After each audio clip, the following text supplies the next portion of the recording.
When people think about Saudi Arabia, they think about a young nation or a modern nation, and they forget that the first Saudi state was established in 1744, almost 300 years ago. The state, under the same leadership and under the same principles. The first Saudi state was destroyed in 1818 by the armies of Muhammad Pasha of Egypt, acting on behalf of the Ottoman Turks. And 20 years later, the state re-established itself under the same leadership, under the same principles.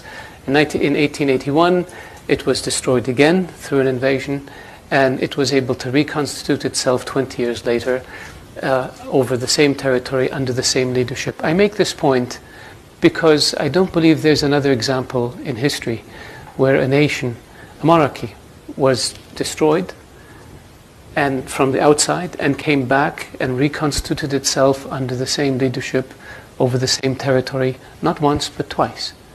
And this would not be the case if it didn't enjoy legitimacy and if it didn't have deep roots and a deep connection with its people and with its environment.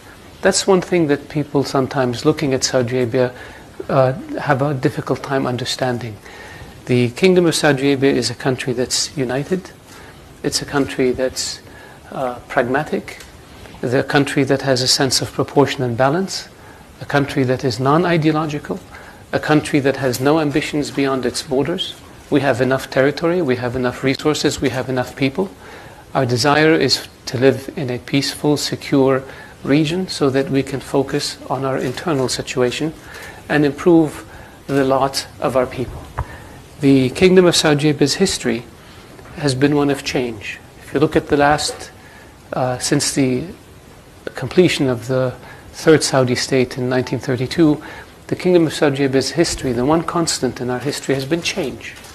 And this is another area that people, I believe, fail to fully appreciate. They think of Saudi Arabia as a conservative country that's not susceptible to change. Well, that's wrong. We had life expectancy rates of my father's generation was 37 years old.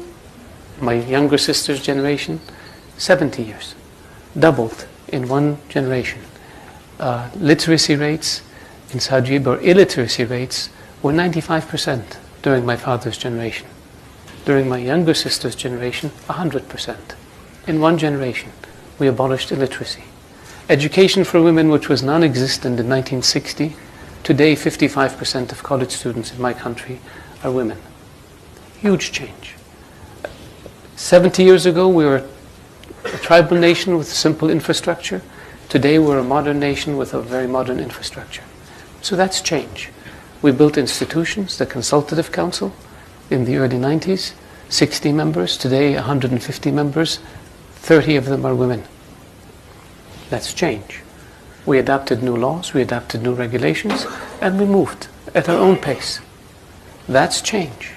And very few societies in the world have undergone the type of change that Saudi Arabia has over the past 60, 70 years. And there's a lot more that we need to do. And I go back and say, we have no ambitions beyond our borders. Our focus is domestic. We want to improve the living standard of our people.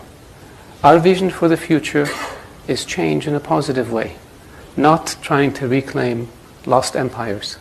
Somebody else can do that, and we will oppose them. But our objective is to improve the quality of life for our citizens, empower our young, give them the opportunity to pursue their dreams and their hopes and their ambitions, and in the process make us a much stronger, much more vibrant, much richer nation that can deal with the challenges surrounding us. That's who we are. When I look at the issue of